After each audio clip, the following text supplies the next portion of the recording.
What's up, everybody? Hulk93 in the place to be. Welcome to the Wrestling Corner, episode 4 of season 6.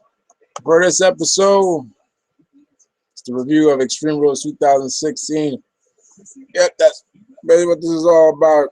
My thoughts on the latest pay-per-view in WWE, or I should say, the second pay-per-view of the new era, which still doesn't have a name yet. Regardless of that, yep, Extreme Rules 2016 was last night, emanating from Newark, New Jersey. Believe, so I think you're making sure. Yeah, I think four. I think 4 titles were on the line. The World Heavyweight in the WWE, Intercontinental, United States, the tag team. No, 5. So all 5 titles were on the line. That's why I said, just bring this up. If you don't know, guys. There's been a recent exit in terms of WWE. There's that man Dean Ambrose, and that recent exit was Cody Rhodes. Yes, Cody Rhodes asked for his release. I think it was Saturday. He asked for his release. Are you kidding me?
Sorry about that, guys. Technical difficulty, as they say.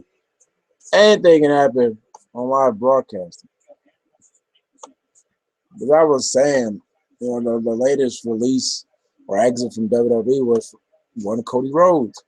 Cody Rhodes asked for his release Saturday, and thanks to my brother, my brother kid, aka Chris, yeah, I saw basically Cody giving basically like a reflection of his time in WWE and basically expressing, you know, like his desires, what he wanted to achieve in his tenure in WWE, how he really did want to achieve WWE, to become WWE champion, and not for himself, mostly because it's something that his father never obtained when he was in WWE. So, and then also I'm talking about his relationship with Triple H.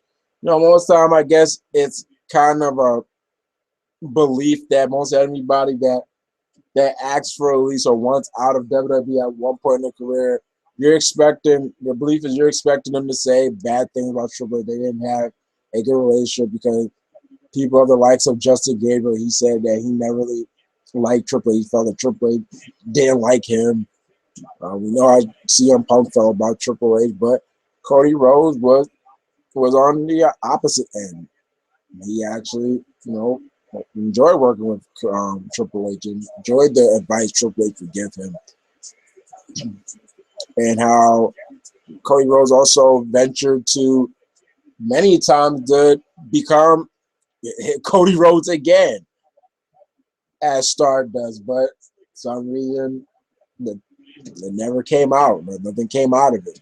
He really wanted to prove to Vince and everybody that he could be a star player, and for whatever reason, they never saw this. They never saw what Cody saw. They never really attempted.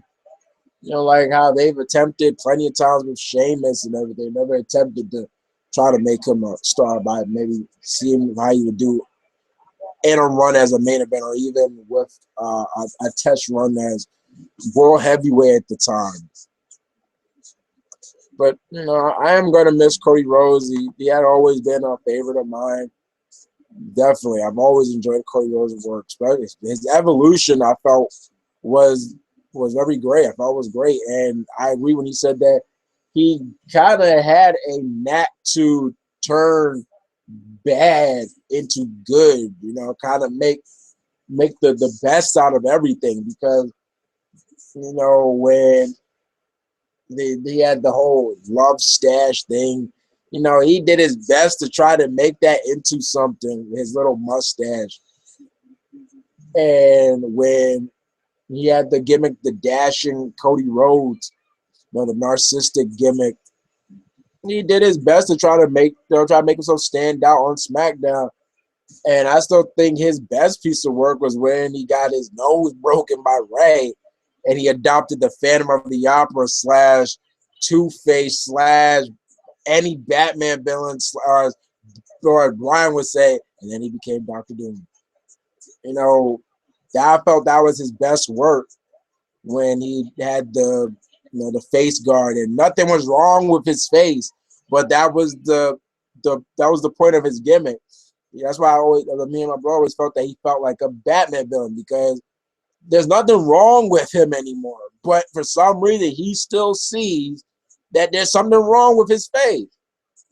It was just putting paper bags over people's heads and everything. I'm going to miss Cody. I really am. I'm going to miss Cody Rhodes. And I hope the best of luck of him with whatever he does in the future, which seems still be wrestling, because at the end of his reflection, he says he's a wrestler and that's what he's going to do. Do I know where he's going to end up? No. He could end up in TNA. Or heck, he could go to Japan, or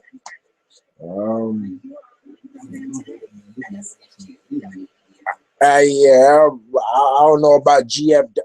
And no, GFW, see, that is an option, but I don't think GFW even found like a real platform to really showcase their stuff. But heck, maybe even Ring of Honor. You never know. So that'd be something to look out for before this year ends, where Cody Rhodes ends up. But back to the matter at hand. I'm not gonna go into full rap with Snoop Dogg. I don't even remember the rest of the lyrics of that part after that. But back to the matter at hand. Extreme Rules 2016, like I said, emanated from Newark, New Jersey. Not the first time that WWE's held in New Jersey. The East Coast region, the Atlantic region is like home to. Everybody knows home to WWE, because back in the day, during the WCW, used to be when you went up north. It was never you went to the Federation. You went up north. You knew what you was talking about, because during the territorial days, that's what WWE was. But you guys really didn't come here to, a little trivia, a little lesson on the territorial days of wrestling. January Tree Rules 2016 review. And as you guys mostly know, I did not, I mostly do not watch the pre-show, so I really can't give a review on Dolph Ziggler versus Baron Corbin because I did not watch the pre-show. Only thing I do know is that Baron Corbin low blowed the hell out of Dolph Ziggler. Oh, and hit the end of days, which you gotta admit was legal. It was no disqualification match. Anything goes. So it wasn't really dirty. I mean, would I low blow somebody if I just for the hell of it? No. But push came to shove, and as Dashy said in one of his videos, you gotta do what you gotta do. He said it just like that. Oh, the network. So why I didn't watch the pre-show? I did watch, of course, the actual show, which kicked off with Tornado Tag Match. The Club. It's not official. The Club, not the Bullet Club, just the Club. Anderson Gallows going up against Jay and Jimmy, the Usos. And this match started, on the rampway. They started trading blows in the rampway. And since it was Tornado, there's no tag. So most of the things were running rampant. And it was pretty crazy. I had to agree with, I'm saying it was pretty crazy. I have to agree with, I forget what little piece of review I was looking at on the wiki page about the match that, funny that the match was shorter than I thought it'd be. But, there was some parts that, felt like, kind of like, I guess you could say kind of rushed because when the Club hit basically the boot of doom from the apron, was a pretty cool spot. Oh, somebody actually countered the Dean elbow drop into a pin. They went for the boot of doom off the apron into, I think, the barricade. And I was like, oh man, it's a cool spot. And you think like something like that would probably lead to the end of it or something, but it didn't. And then like other highlights was, one Usos hitting, paying homage to the late Umaga, but against the barricade. And then, the ending basically came where after Luke, I believe, I think it was Jimmy that got pinned. After Luke threw or Anderson threw, hey John, how's it going? Over the barricade. Luke was like really, he was like really begging, get up, get up. I'm thinking if he was doing that for so long, I'm thinking, is like the other Uso supposed to come and he's like missing his cue, and he missed the bell. He got super kicked, and speaking of super kick, oh my good lord! And then when the Uso went for the splash, Gallows moved out of the way, and the Uso landed on the belt, and then they hit the what they call the Magic Killer, and Luke and Anderson, Luke and Carl, they got the 1, 2, 3, they got the win, and hopefully, in my opinion, hopefully that was the end for Uso versus Carl and Luke, or at least a break from it for some time, because I felt that they did that match one too many times in a short span of time.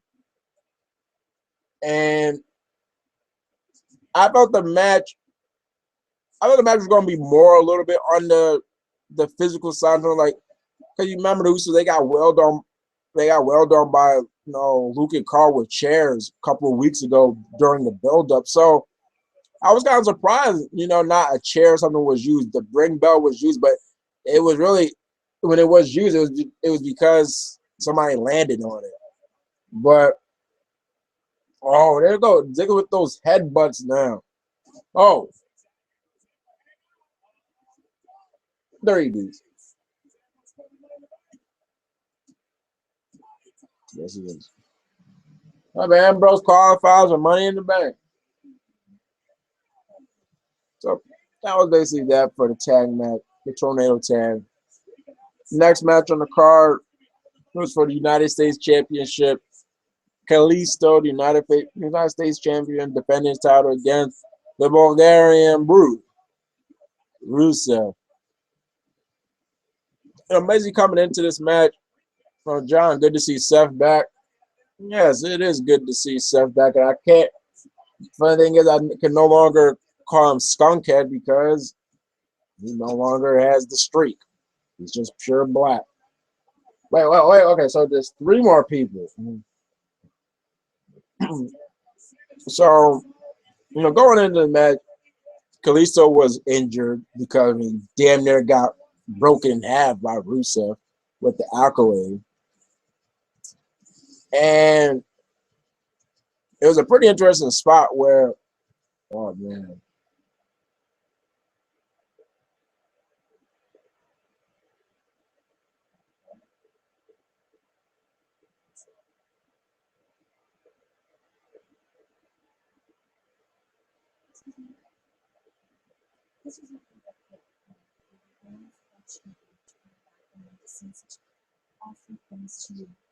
You didn't get a chance to respond. Is there anything you want to say now?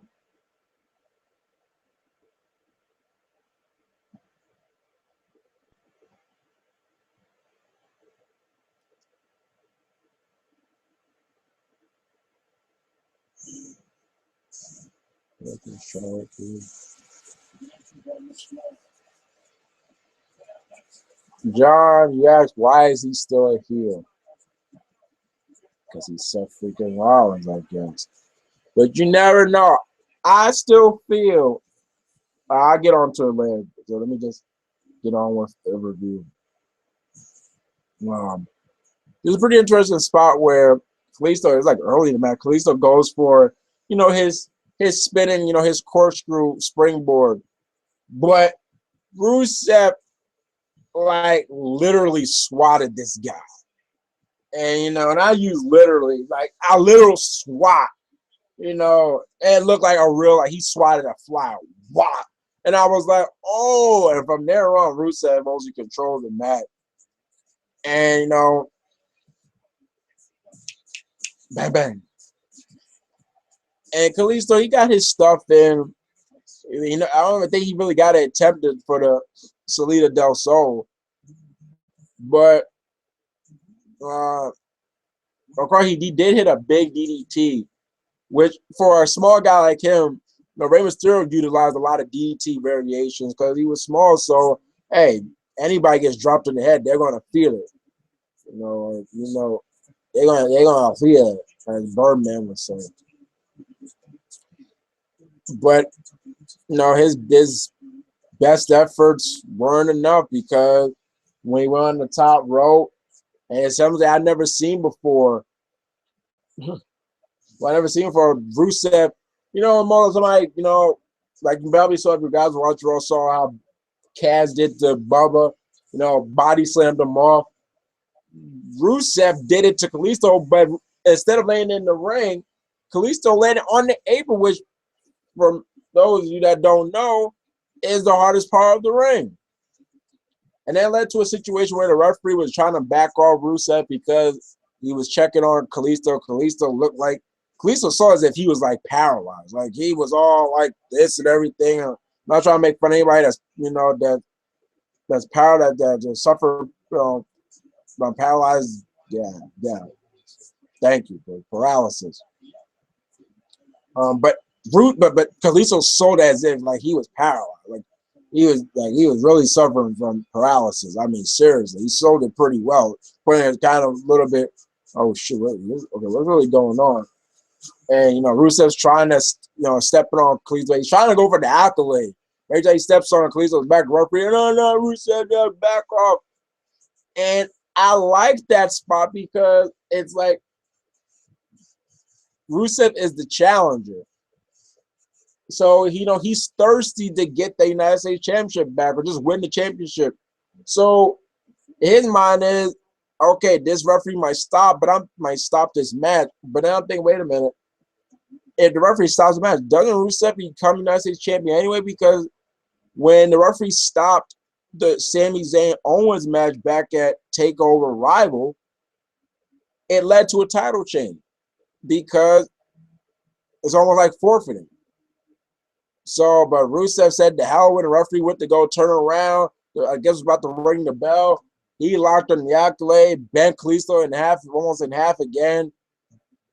Kalisto tapped out and had a new United States champion. Something that I predicted wrong. I predicted Kalisto some way, somehow, to walk out of Extreme Rules, still United States champion, but it wasn't meant to be. Now let's see where WWE goes with this with Rusev. My good friend Nate feels that the reason for why Rusev won was because of, and I don't need to, I'm not even going to say it. I'm just going to do, you know what that means. And maybe he's right, but what if he's wrong? So Rusev is your United States champion who we haven't seen, you know, on Raw. So maybe we're going to see Rusev on SmackDown or so. But so Rusev is now a two-time United States champion. And remember, the United States Championship, when Rusev had it, that was back when he was really, really relevant in terms of being, you know, a force to be reckoned with. Moving on to the next match. The next title match was for the Tag Team Championship. Right? The New Day defending their titles up against the Raw Villains. You know, 8 in English. 8 in English. Sana and Gotch, the Raw Villains. Well, it was a pretty time to make amends, AJ. That was pretty interesting segment before the match where the New Day, where basically Biggie had like like garden tools. I forget what the garden tools are. I always forget the name. But it was a pretty interesting segment. And the match, there wasn't really nothing like really like special. I mean, the most special, I think the two special things that came out of that match was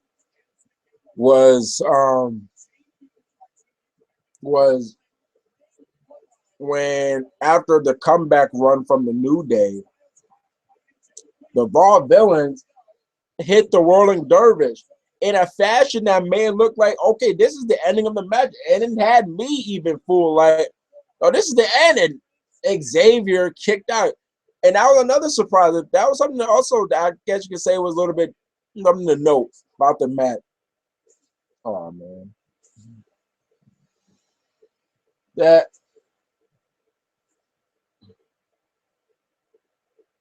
it wasn't the usual duo of Kofi and Big E. Most of them, that's the duo that defends the title or in the title match. It was Xavier and Big E. So seeing Xavier kick out of the World Girls was pretty big. And then Big E hit his pay-per-view spear, and AJ's about to talk.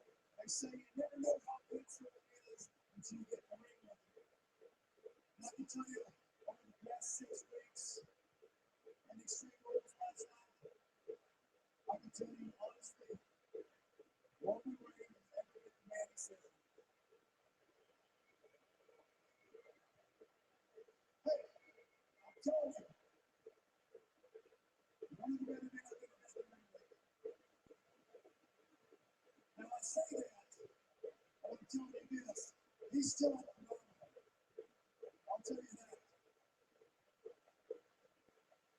Because of the presence of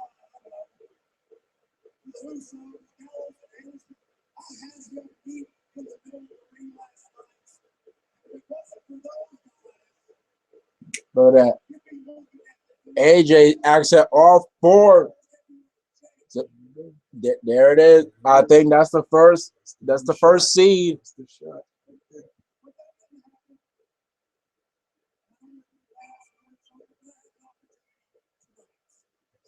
So, after Biggie hit his big time spear, uh-oh. No, Kofi actually got involved, and then led to I think Xavier got the pin. I don't think did they hit the midnight, but New Day retained their belts.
Hold on, guys.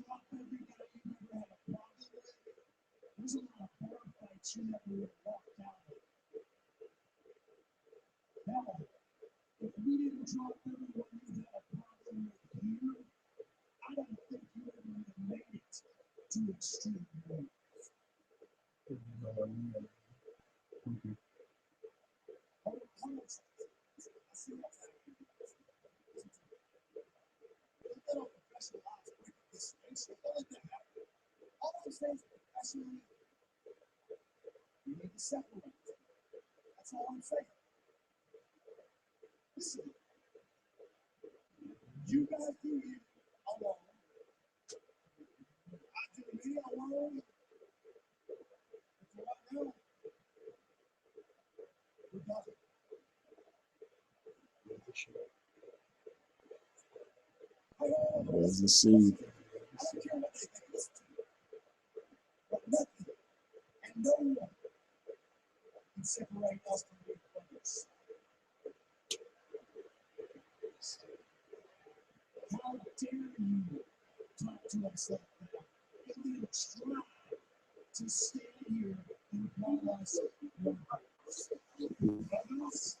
Bring in Finn.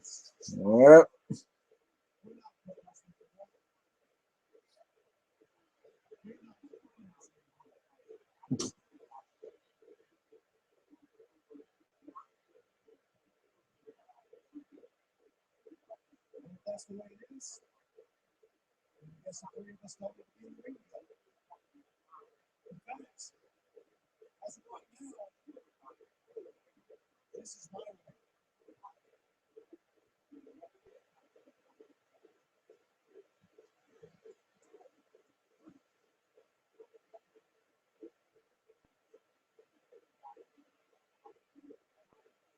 Get out.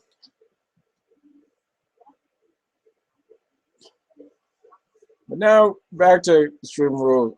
Back to the match of the night. The fatal four for the Intercontinental Championship. The Miz defending his title against the likes of Cesaro, Kevin Owens, and Sami Zayn. This match, I do believe, has already, we're almost about to reach the half point of 2016. They could already notch that as a match of the year candidate. I mean, I believe I said that this had a great dynamics, and those dynamics really came into fruition in this match. And the match started off hot and never looked back. And the match started off with Sami Zayn, Haluva kicking Kevin Owens. Almost like when Shawn Michaels, Sweet Chin Music, Triple H, almost immediately during their triple threat match against John Cena for the WWE Championship at Survivor Series 2009. And then from there, Cesaro immediately uppercuts The Miz. And there's a little bit of Sami Zayn and Cesaro. And then, The Miz would get into the mix. And Kevin Owens finally get to the mix. And, interesting spots like such as when The Miz caught Sami Zayn almost like in a capture suplex, but what the hell? She was on Law and Order. She won that with she won Mama. They were all called Mama. But so yeah, they want me to catch him, but then believe Cesaro German suplexes them into an interesting spot. Then you have Sami Zayn and The Miz try the double superplex Kevin Owens, but Cesaro Palmer bombs them off. Then, another spot was when the hell?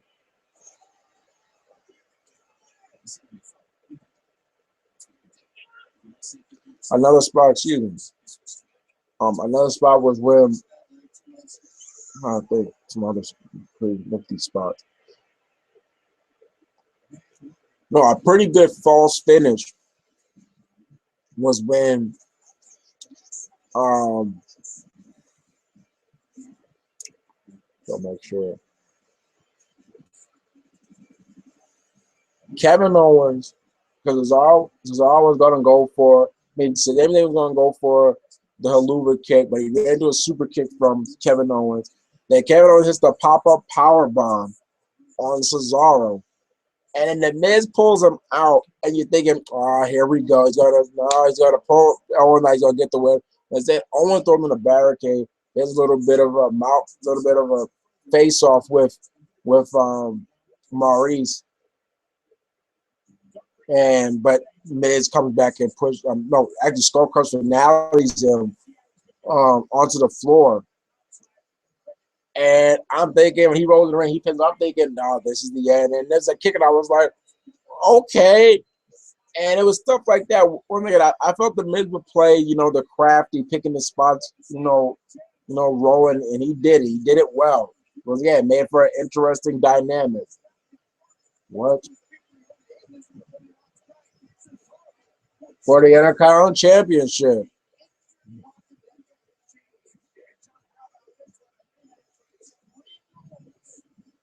Well,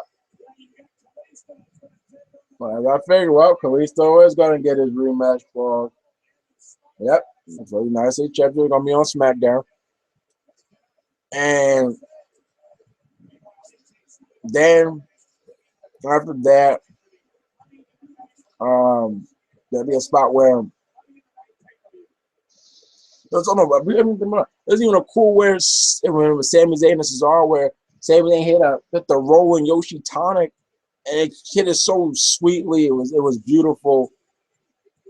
And there's also a spot where Cesaro he's trying to go for the giant. He's trying to go for the giant swing. Because also before even that, he put the sharpshooter on The Miz, and The Miz actually tapped out, but the referee was busy with Maurice. So once again, Cesaro had Miz tapped for 2 straight pay-per-views. There's about where he was trying to go for the sharpshooter of the judgment again. But The Miz was holding on to the rope. And then he was like elevated. And then Kevin Owens hits the bullfrog splash on The Miz while he's all dangling. I'm thinking he completely flattened The Miz. But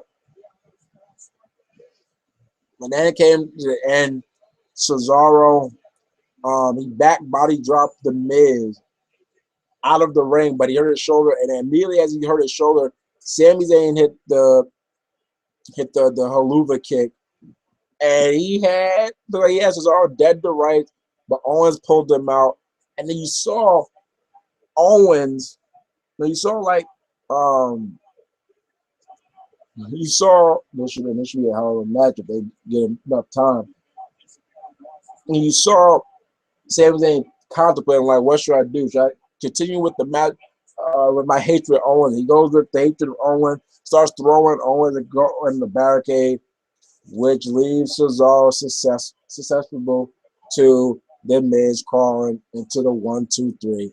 Miz retaking the Crown Championship. But the match was just, it says no pun intended because AJ Styles is wrestling, was phenomenal.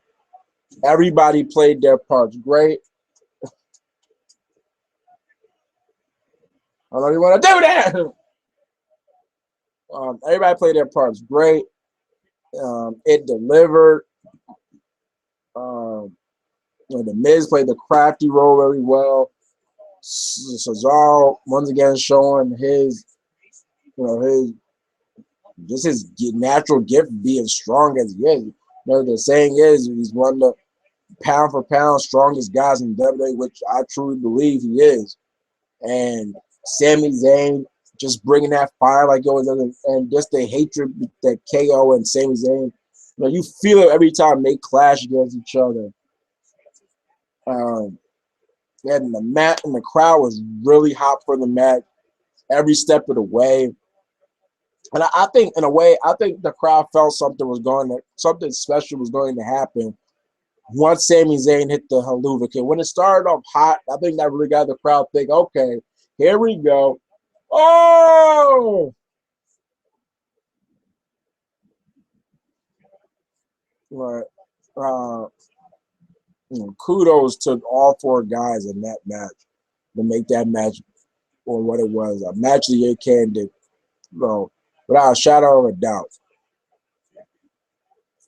Next up on the card would be it was supposed to be the most extreme match, even though there wasn't extreme rules.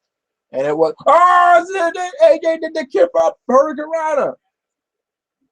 The first ever Asylum match between Chris Jericho and Dean Ambrose. Oh!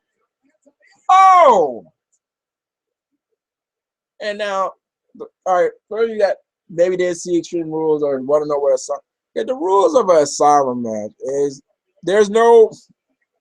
Oh my God! Oh, there's Trone Owens.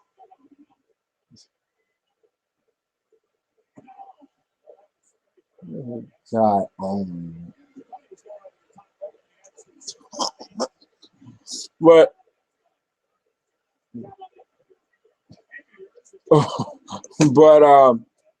stupid Owens. But wait a minute, I think something special about to happen. The phenomenal form. But the rules of a solid match is it's a black steel cage with an extra set of trusses or steel bars that have weapons. And the weapons of choice for this match were a leather strap, nunchucks, even though the commentators, for some reason, kept pronouncing it as nunchucks, which was really irritating Brother Chris. Like, there's no M. There's no M in the word nunchuck. You either pronounce it nunchuck or nunchaku. Those are the known 2 ways you enunciate the word. Not nunchuck. And the nunchucks were used, and they had a loud impact to them. But so along with the nunchuck, there was a orange bucket, which would play a heavy role later in the match.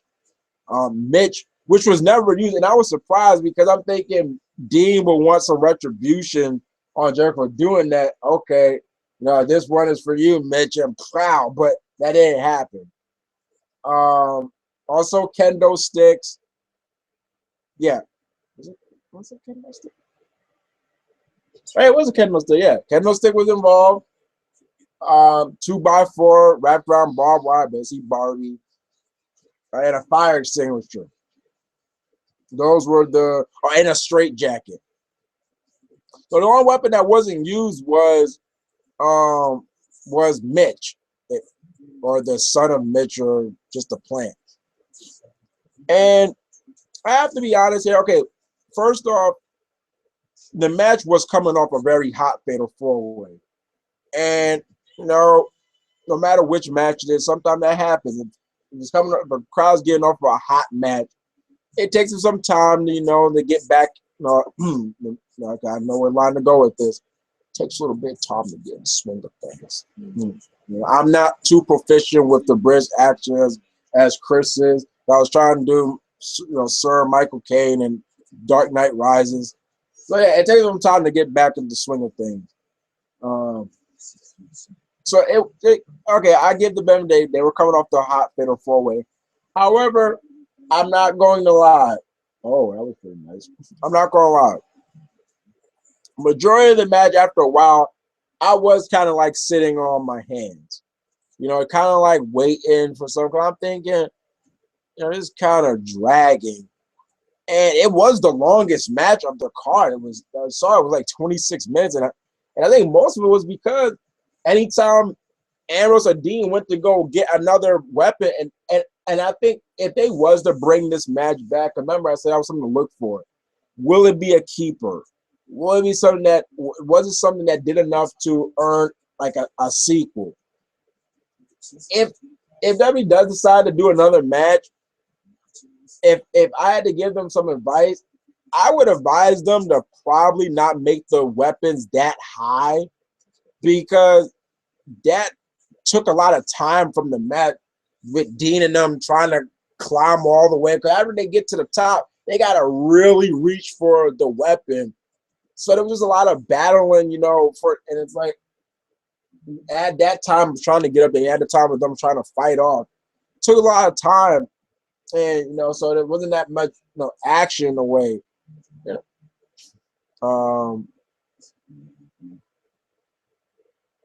So that kind of slowed things down. But the ways that the weapons were used, like, it was pretty funny when Dean got the nunchucks, and then Jericho got the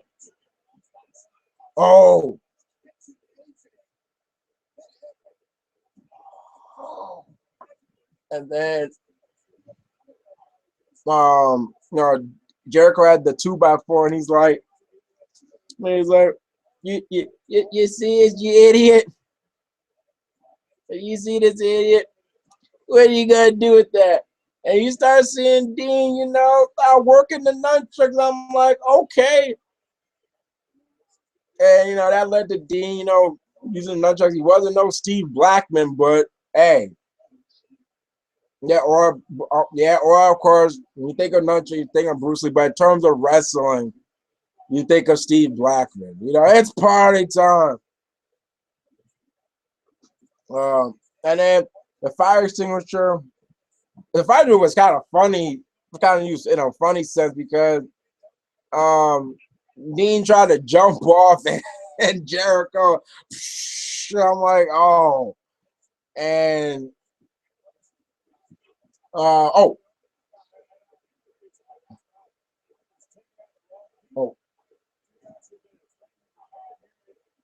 Oh, and hit the code breaker, but it would lead to a kick out. Then the straight jacket. I don't know about them. Who they taking out? Like they take out the wrong people. Well, they got too many times involved in his match.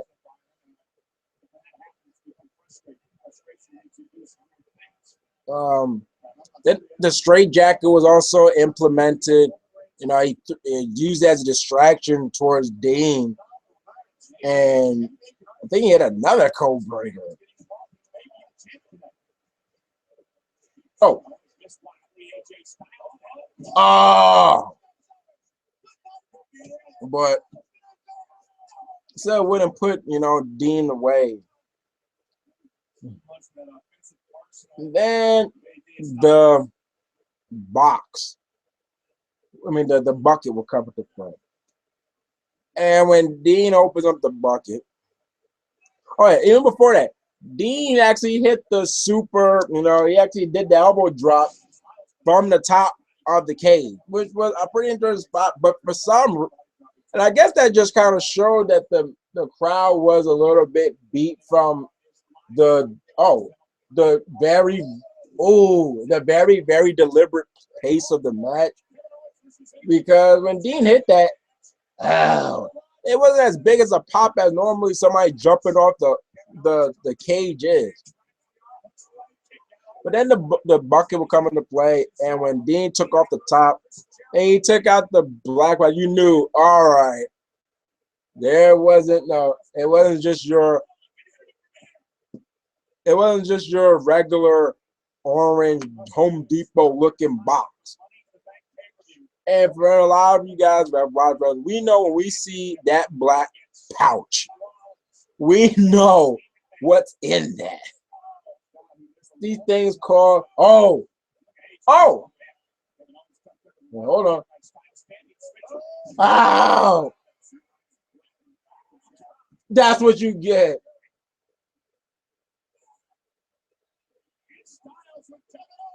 Oh.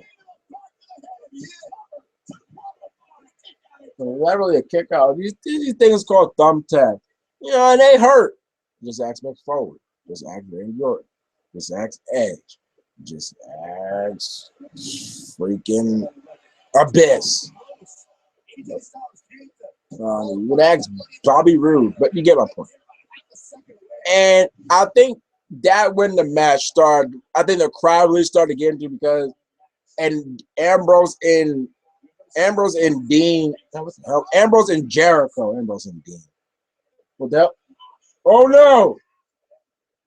Oh, I was about to say, was that pretty low? Oh, the Steam Breaker.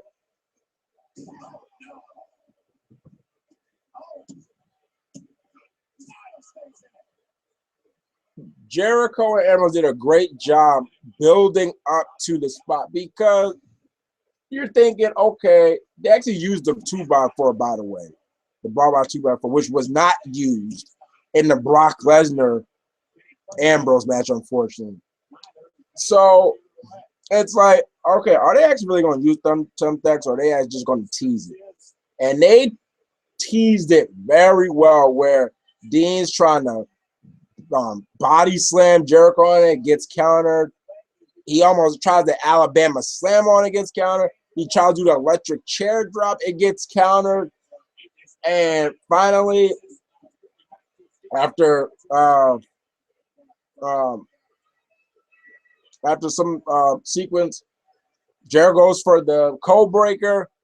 Dean catches him, drop right on his thumbtacks. Crowd, ate it up. Jericho sold the hell out of it. Jericho, and his whole right, he missed the marrow salt. Jericho's whole right arm, just started bleeding, almost like his skin was cracking. That's how bad the thumbtacks were in that part of his arm. And it was the Superman.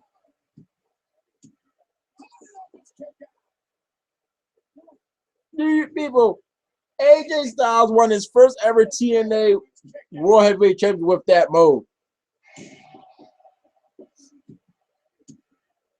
And I read this, where I thought Ambrose would go to get Mitch and crack Jericho over there with Mitch, but no, he hit the dirty deeds. And Michael Cole, don't do this. There's that knee.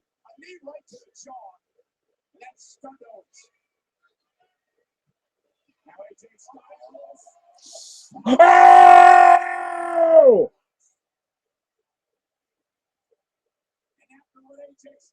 Pop up on the steps.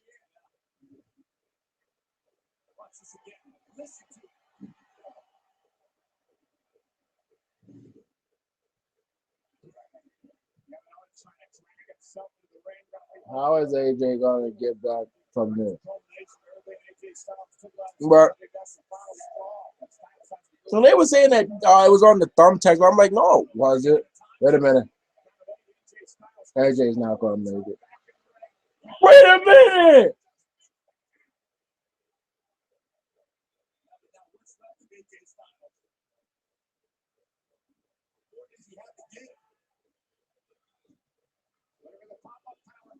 The Pele!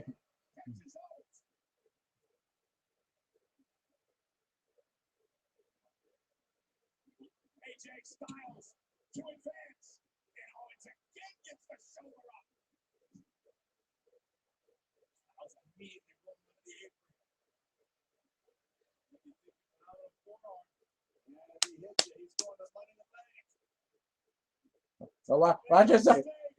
Oh! Oh no, he's going for the shoulder!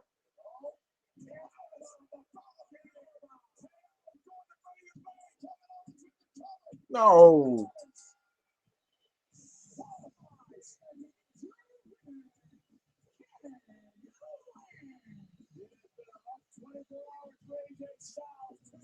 Man, it's been a rough 24 hours for AJ.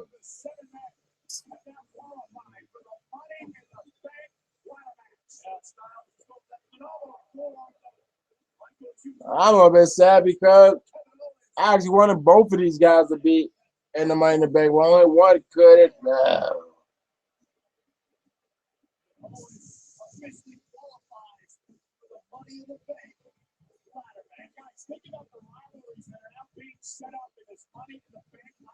Sami Zayn and Owens again. Hey, I'm realizing that this one has a lot of rivals in this.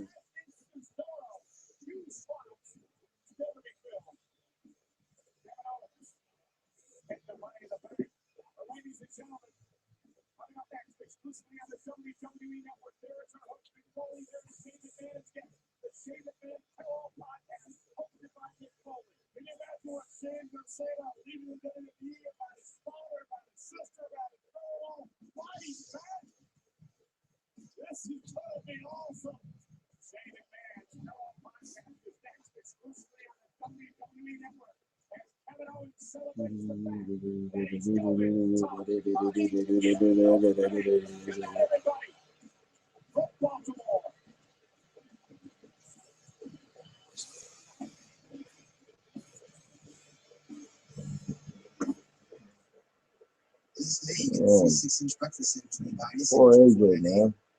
Hasn't been a good 24 hours for that guy.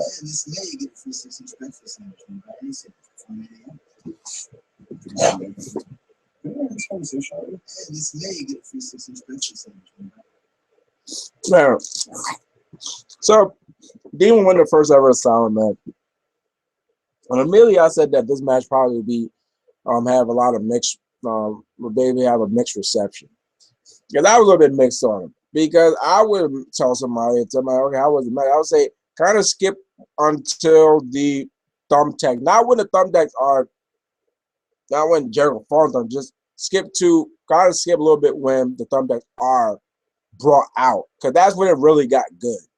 And Jericho did a great job. So because even after the match, he's all, hey, get him out of me. Get him out of me.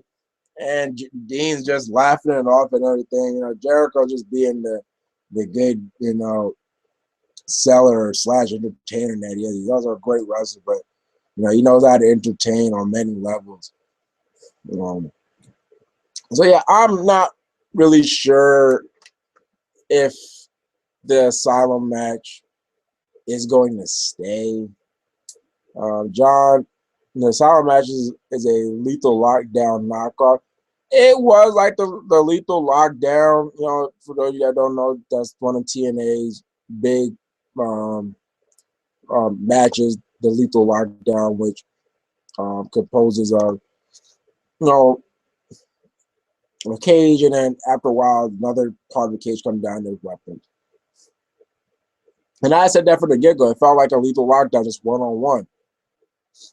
But yeah. So my thoughts on I don't think I don't think it's gonna be brought back. If it is, it is. But I don't think it really. I think it was good to see W try something new. But yeah, like I said, if they was to do it again, I would advise them bringing the weapons down a little bit because I felt they were too high. And so when they were used, it was like they were about to be used. Like it took too long for them to get there. And then the next match, which really disappointed me, was for the women's championship. Charlotte defended her title against Natalya in a submission match. And unlike a submission match that took place at Extreme Rules 2009, this one made sense. And that submission match that I'm referring to was Big Show was John Cena. None of those guys are submission spells, but anyway, I digress. I was really looking for him, man, because I've said Charlotte and Natalya have great chemistry. They normally put on great matches with each other. And I thought they were really going to let, like how you said, John, how AJ and KO left it all in there, left it all in the ring. I thought Charlotte and Natalya was going to really let it all fly in that ring. And we saw submissions, from the two, and then after Charlotte hit the moonsault, don't forget there's no pins, so the moonsault just damages you. Hey, Devin, how's it going, man? And Charlotte, so after hitting the moonsault, he goes for the figure four. They can believe he got countered, and then she got put in the sharpshooter. And Charlotte made it a rope. And then she's actually like climbing up a little bit, but it really do no good because then later she got put back in the sharpshooter. And then this is where the BS happened. Remember, the stipulation was if Ric Flair came out, Charlotte would immediately have to strip her belt, be stripped of her belt. So, Brian comes on, and Chris, he called it. He said, if Flair probably going to find somebody to come out for him in some capacity, and that'll be the case.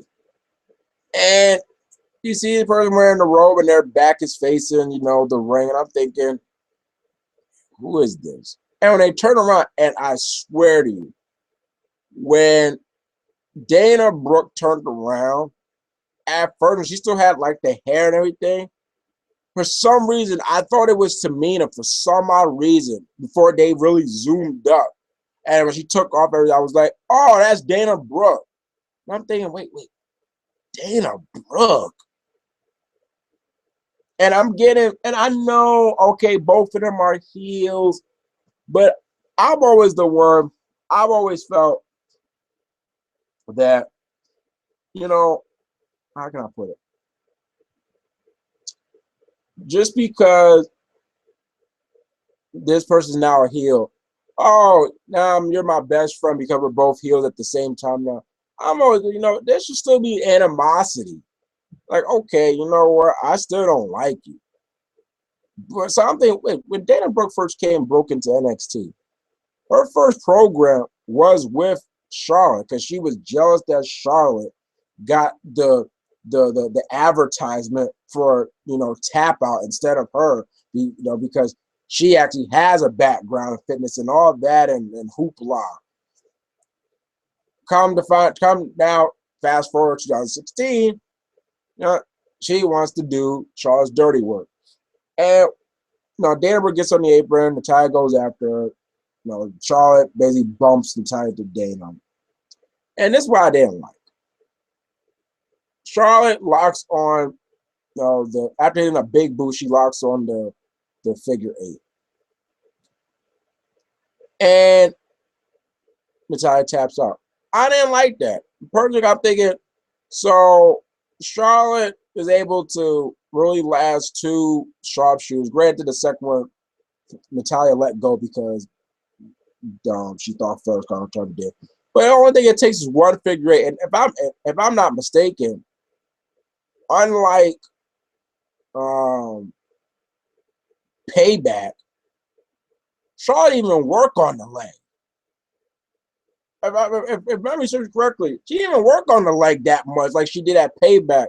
So I was like, only one figure eight, and that's it. And I'm like, I'm just like, you guys just did three straight controversial finishes between Natalya and Charlotte. Like, come on. All right, Devin, I'm doing good. About to check out Backlash 2002. I remember watching Backlash 2002 on pay-per-view. No, it was Triple H versus Triple H. Hunter Hearst Helmsley versus Hollywood Hulk Hogan. And that match ends with a lot of overbooking, but it was pretty fun. And that, once again, basically in hindsight, reinforces the thought of, I always said, looking back, you could have painted the picture or painted the thought that, the Undisputed Championship was not going to last that long. How many title changes happened so quickly after Jericho held the belt since December? Because once Triple H won it, he lost it the next pay-per-view. Hogan loses it the next pay-per-view to Undertaker. Undertaker survives King in the Ring, but loses it at Vengeance and to The Rock. The Rock wins at Vengeance and loses it to Brock Lesnar. So in hindsight, you can tell, the United States wasn't there to stay. But anyway, John, do you think they're setting up a Bayley call-up? I thought that was the case between Emma when Emma and Dana Brooke was feuding with Becky. That's kind of messed up that for referring to Becky. It was how could I Becky? She's the last cookie and everything. By the way, guys, check out Xavier Woods is an up down down with Becky. Very entertaining. Really see how lively Becky is. Even though I really didn't need to see that to know how lively he is, but her liveliness really shines in that. And that what?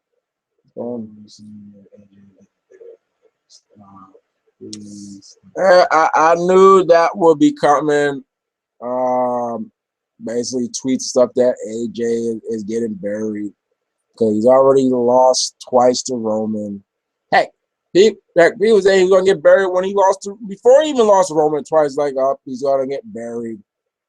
And those of you guys that know me and my bro, that's one wrestling term that we really do not like, for the sole reason is that most fans use it so loosely, and it's one of the most overused and misused wrestling terms ever. And it's very subjective because most of the time, and I agree with also part of us for that on Facebook, somebody said it.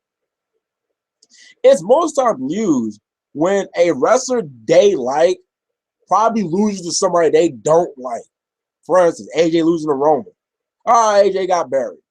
But if he lost to, I don't know, probably Dolph Ziggler, so that was great, my baby. Losing Reigns, it's a better. There's an upper to go, people. Adam Rose was released, which saw the writing on the wall, even though when he tried to, basically kind of made amends by basically explaining himself when he got suspended, but then when he got arrested, that was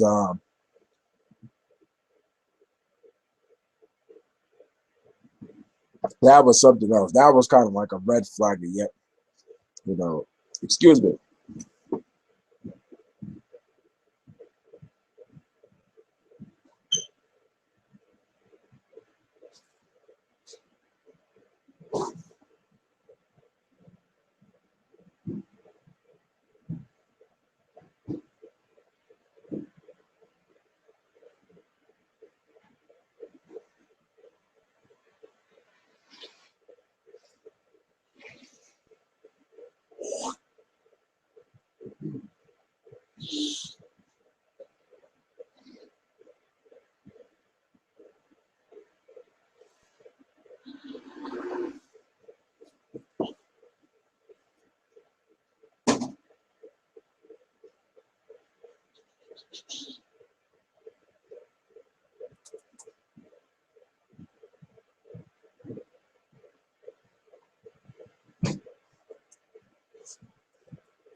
Stop.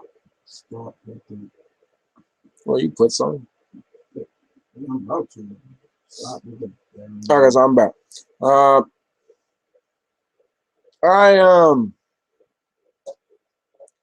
don't. The word is that Bayley. The word is that there's rumors of her being called were shot down. And you guys, you don't know how I feel about Roman Reigns. I mean, Roman Reigns. I think I just saw John's latest comment. How I feel about Bayley. I don't think Bayley. Bayley, I remember reading before saying that she feels that her work is not finished, and her work is not finished in terms of NXT. She feels that she has still a lot to offer to NXT, which I agree. And I also feel that when she goes and there's nobody else that's been pushed in terms of the face wide, there's going to be a void. Because Oscar's Oscar, but you want another credible face, and it seems as though Carmella is being built to that. But when Bayley goes, there goes that that credible face. So I think when they find that another credible face, then I can see Bayley moving up to the main roster. I like Bayley where she's at. I really do. So, but also, okay, do you think they took it too far with Rick tonight? Funny thing about that, I was in the bathroom because that segment took place right when I was supposed to record exactly at 10 o'clock, but I had the nature called. So I was only in, but I'm hearing the background just Charlotte, just hearing Charlotte, you know what you are. And I'm just thinking, what is going on? Like now says she wants to, lay the bad mouth to her father. Huh? You're not even gonna hug him on, like yeah. The only thing I saw was the segment where everybody's like reacting to Flair. He's walking, about to leave, and when it comes to Arn, I'm thinking, like Arn's gonna pull him in like a big brother. I'm like, like hope everything is okay. Like, the dude Eric Young, like. It'll be okay. But it's just little, and I'm like, man, that didn't really feel real. This is Arn Anderson and Ric Flair. They're like brothers. So, I mean, the submission match really underperformed in my opinion. It really did. I'm disappointed in WWE with that match. I'm really and I hope that's not the end of Natalya. Like if Natalya's, she tapped out, but at the same time, it's like 3 controversial finishes. Come on now, like come on, John. AJ does not need to beat Roman to be one of the greatest you ever seen. Right? I mean, it wasn't like I had to see. It wasn't like, oh man, for Roman. I mean, for AJ to really be a great, he's got to be Roman Reigns. No, no, it wasn't that for me. AJ really has nothing to prove to me. He doesn't. And he doesn't have anything to prove to me. Not whatsoever. He has nothing to prove. But did I want AJ to win? Yeah, I did. Of course, I want AJ to win. I'm a big fan of AJ. It really wasn't because I'm tired of Roman. Let me stay for the record. I don't hate Roman. I don't. I've said plenty of times that I thought there's been times WWE has put him in some bad situations, which has kind of led to the negative he's been getting, negativity he's been getting from the fans. But so it wasn't me. I want AJ to win because I don't like. No, I want AJ to win because I like AJ Styles, and I would like to see him be W champion. Okay. Devin, hey Malcolm, I don't know if you noticed, but after the Hogan versus Rock match, Roseman 18, Rock looked like he wanted to cry. He probably did. I keep thinking of Roman for. He probably did. Hogan, was a big influence to the Rock's life. It's correct. If I'm not mistaken,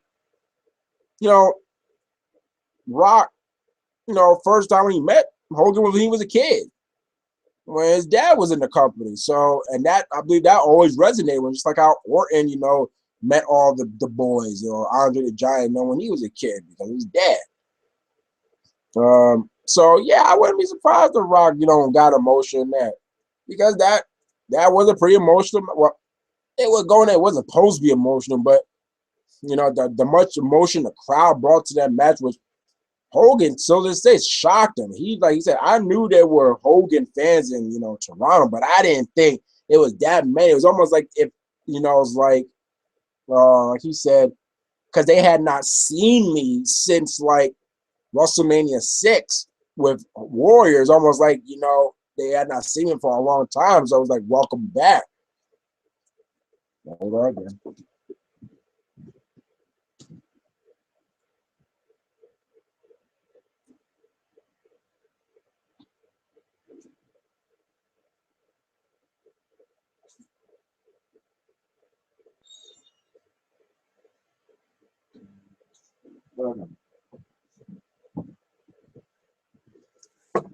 All right, back. It happened when Hogan went to the back and the camera zoomed on the Rock's face. I'll check that out because I watched that match I rewatched that match like a couple of months ago. So I'll check that out. John, I think Seth should be a face. All right. Now I'm about to get into that because next up was the AJ Styles Roman Reigns for the WWE Championship in Extreme Rules. What was interesting about this match?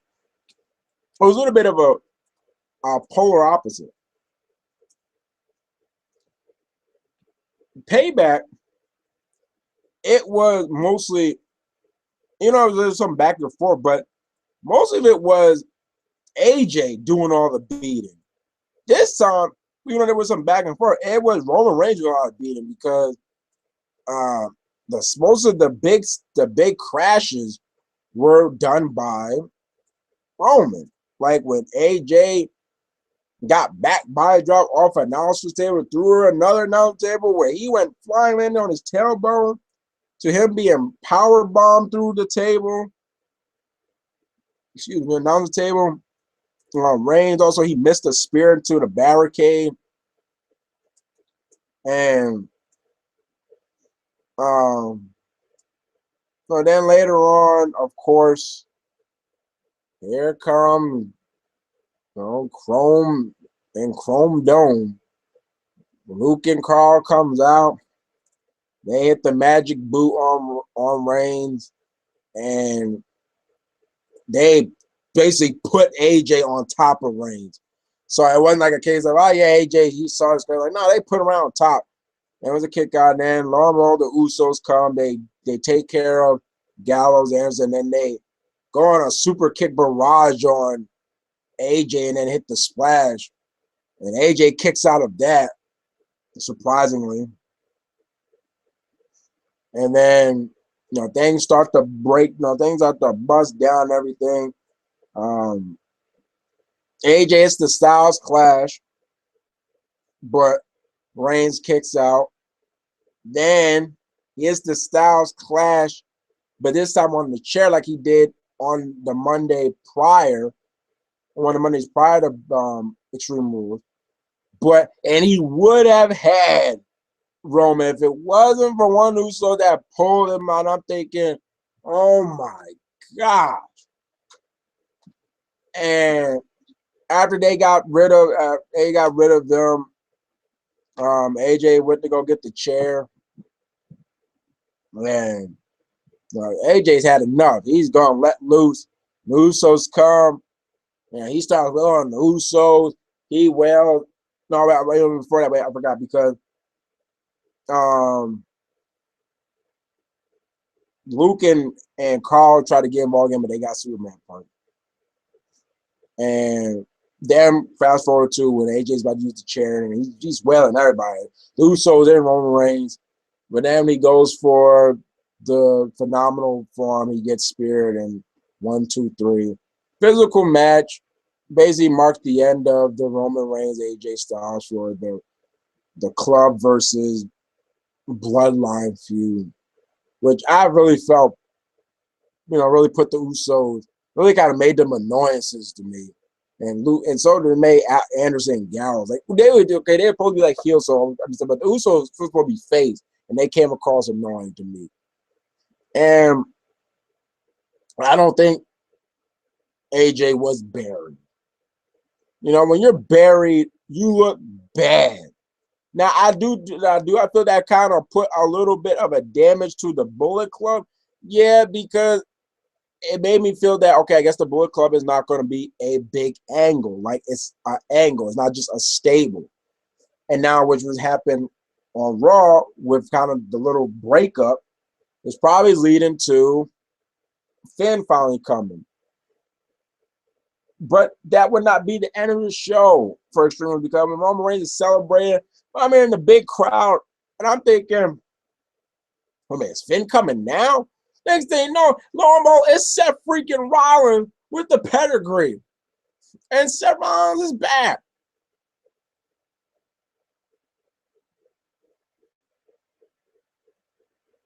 And I'm like, whoa. There was reports, Seth is trying to make a comeback in the summer, but I wasn't really expecting Extreme Rules.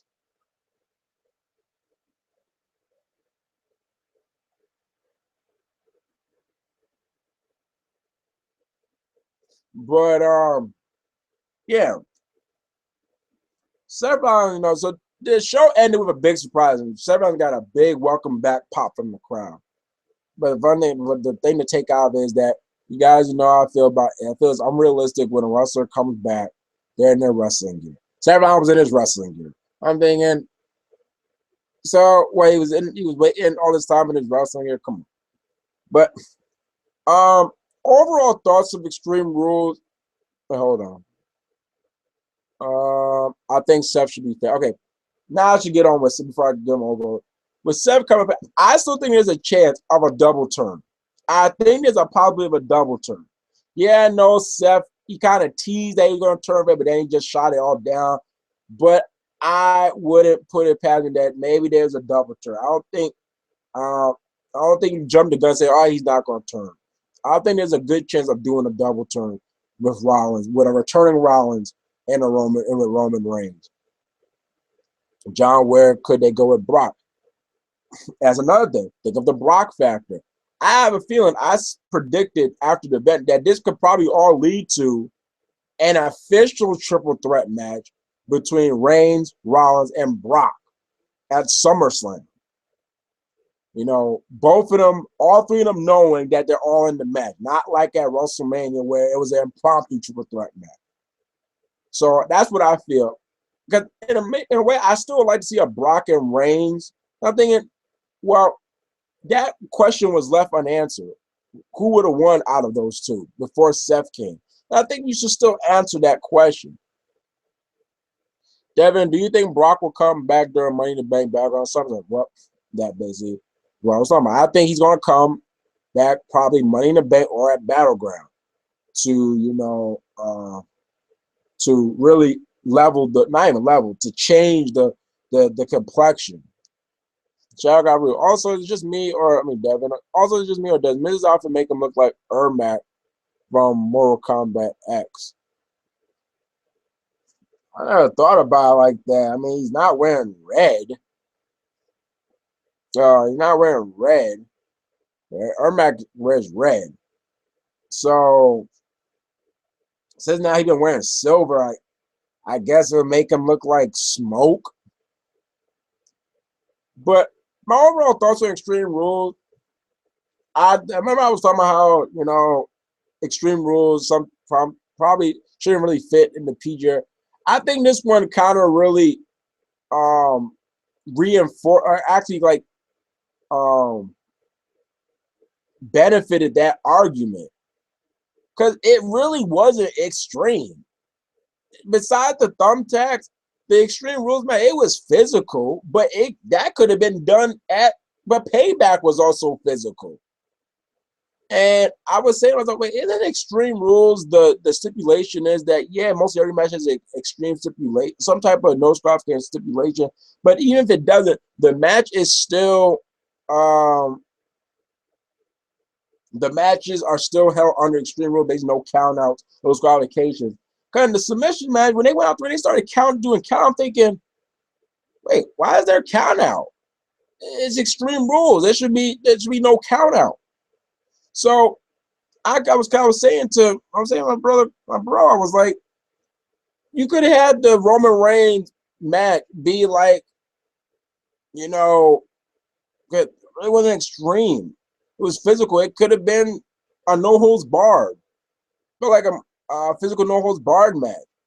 And then the Asylum match, which really got extreme when the Thumbtacks got into play. So you could have had those two be at Payback or heck even I don't know, like there's people going around, but like No Mercy.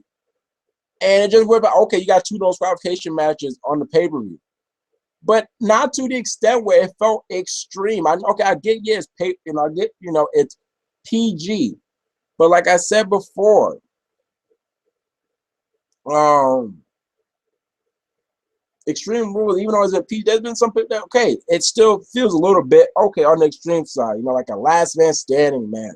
Or falls count anywhere. Like Extreme Rules 2011, you had Cody Rhodes and Rey Mysterio in a falls count anywhere match. You had CM Punk and Orton open up the show in last man standing. You had steel cage match between John Cena, The Miz, and Morrison. Ladder match between Del Rio and Christian. And other stuff. I'm trying to think of some other. Oh, yeah, Kofi Kingston and Sheamus in the tables match. My only problem with sometimes with Extreme Rules that sometimes when it's done, sometimes it's like they just throw the stipulation like, wait, there was no build up to why why is this match is the stipulation? But my point is, I don't think just because the PG that kind of prevents people from feeling a little bit on the extreme side, like a little bit of like, you know, yeah, like I said, extreme side because um, Extreme Rules 2010. The weapons were involved in everything. 2009 and in 2012. Yeah, Sheamus and Brian was like a 2 out 3 fall. We told a good story, but CM Punk and Jericho had that Chicago street fight. You had Brock Lesnar and John Cena have a very Extreme Rules match which was like almost like it was like critically praised from the get go. And you also had Orton and Kane have a false count anywhere match. So on the game, I really feel that this one was really on the left side of extreme, and if it's gonna be more like that, where there's only like two matches that are even close to being like no squad became like a little bit on the hardcore side, then I really don't see the point in having it be Extreme Rules. Hold on. What?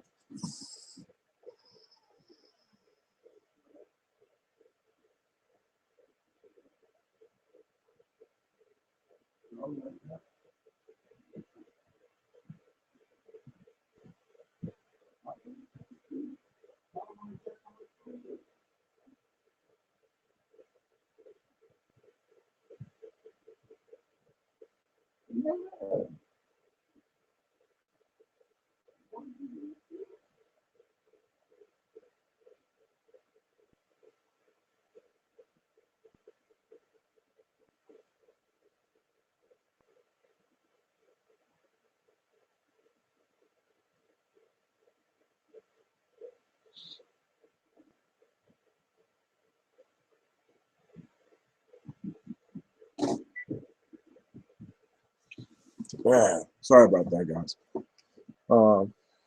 So yeah, I don't think that it really needed to be Extreme Rules. I really don't. I think that could really benefit the argument of do you really need Extreme Rules? Um, and I personally feel that it was a two-match pay-per-view. Most of all the matches, the real matches you really need to that you really look forward to watch, that you are the Fatal 4-Way and the main event. And as for the Asylum match, I think you can wait until the end. So I think it really hold on again.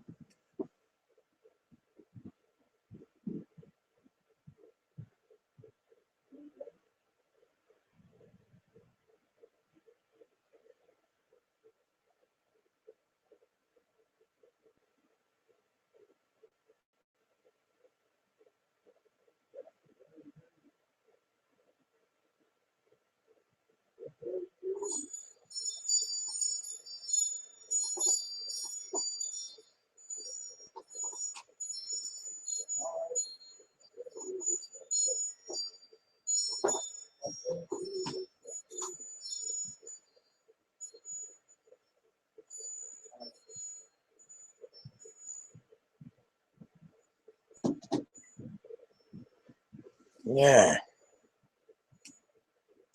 But it was mostly a two-match pay. I think it was really a step down from Payback.